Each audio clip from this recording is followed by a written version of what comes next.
Hi, welcome to SeniorFlix. I'm Jake Moss, and I'm here with Nathan Labonte talking about entertainment, talking about the theater.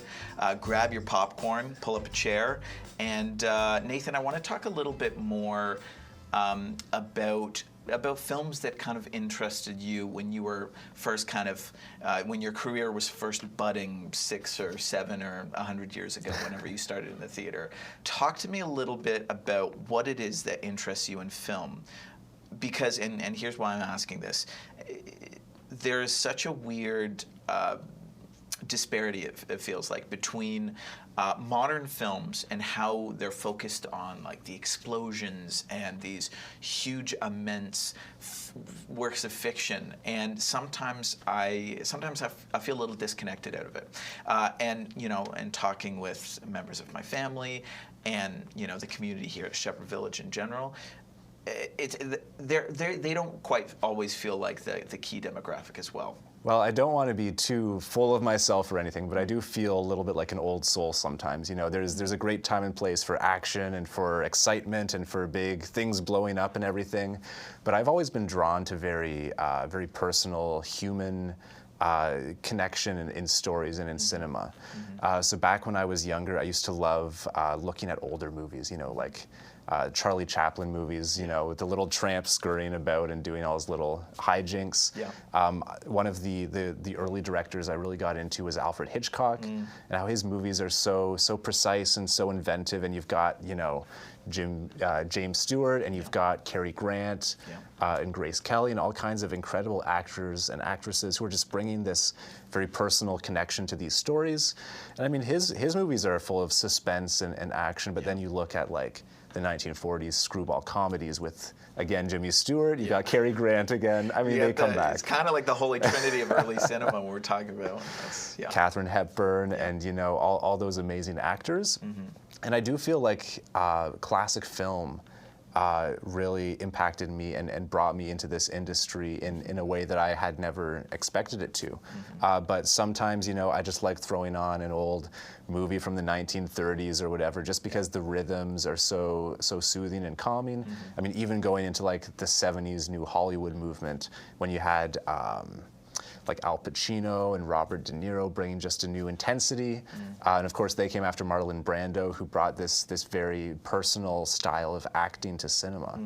And even going over to like French New Wave and all, Italian neorealism, is a whole bunch of amazing stuff in classic cinema that just, you don't get a chance to see that much anymore. Do you feel like we're shifting back into something that's more akin to the classic films that I almost want to say we grew up in? I mean, the first DVD my dad bought for me was an assorted set of Hitchcock shorts that I still have. I do think that that people are looking for something a little more substantial, something that's going to be a little more than just like, candy, basically.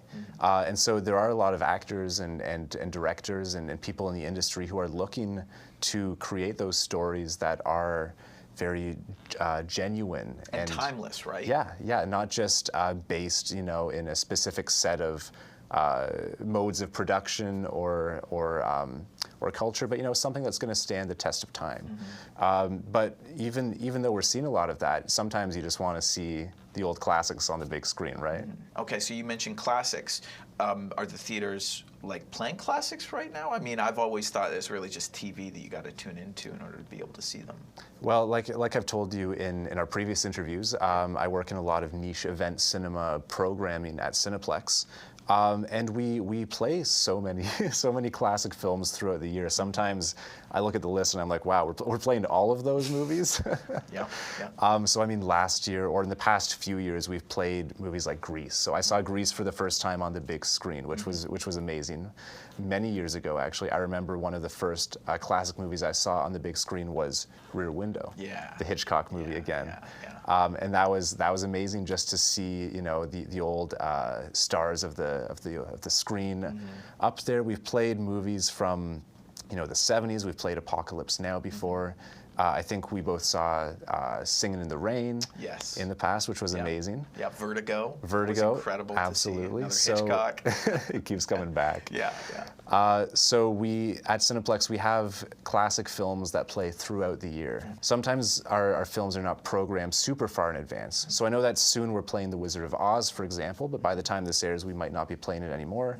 But I mean, think about seeing The Wizard of Oz, you know, back in 1939 when filmgoers were so used to black and white, that shot of Dorothy opening up the door and stepping out into Oz, they would have only experienced that in the movie theater on that gigantic screen. Yeah. And so if you want to, you know, you can go back and relive that kind of feeling in a Cineplex movie theater. There's so much magic to be had to be able to share a moment like that in a film with an audience. Yeah, I think that there are a lot of people and groups that are trying to do something a little different.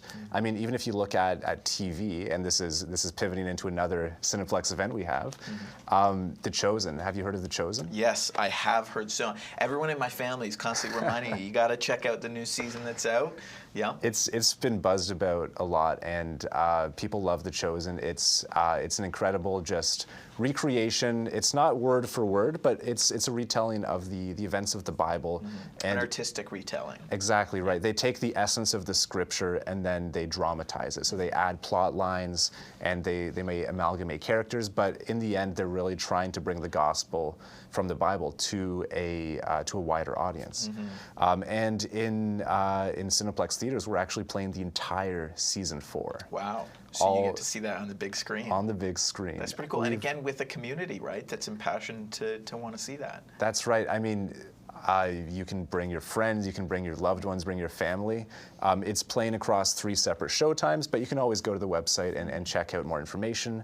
But again, the production value is incredible. They shot it in real locations. They used actors from the correct regions. It's just as close to an authentic adaptation of the Bible, or this specific stretch of the Bible, as I think you're going to find. And again, you know, sometimes the facts are not, you know, word for word if you're looking, you know, if you're looking from the page up to the screen. Yeah, yeah. But it is the kind of thing that reaches a wider audience and is very palatable for people. So I think it's something you can bring your friends to who may not know much about the story, and they can just be kind of captivated by the word. Yeah, it's an abstract way for sure, but it is another way to connect with people and share the gospel. Yeah, and I think it's a good jumping off point for discussion too. I think you're going to enjoy it on a purely entertainment level, but there's also a lot to talk about after you've seen the episodes in the theater. Yeah, and all of that from a Kickstarter, right? I think it started as a Kickstarter, Wow. one of the most successful of all time, if I'm not mistaken. That's incredible. Amazing. Yeah, they've done great work. If anyone is interested in checking out our programming, you can always look. Each week we tend to have new stuff on the website on cineplex.com/events. Okay, so they should just be going back to that link to look for these showings. Bookmark it, add it to your phone, whatever you need to do. Cineplex.com/events. So check out the classics and the Chosen. Thank you so much for coming in again and sharing. And to our viewers, thank you so much for tuning in. Please remember, if you enjoyed the video, to like it. If you like the channel, hit subscribe. And if you want to stay current to our videos that are coming out in the future, hit that little bell icon to get notifications when they come out. Nathan, thank you. Thank you very much. Thank you so much. Have a great week. Cheers.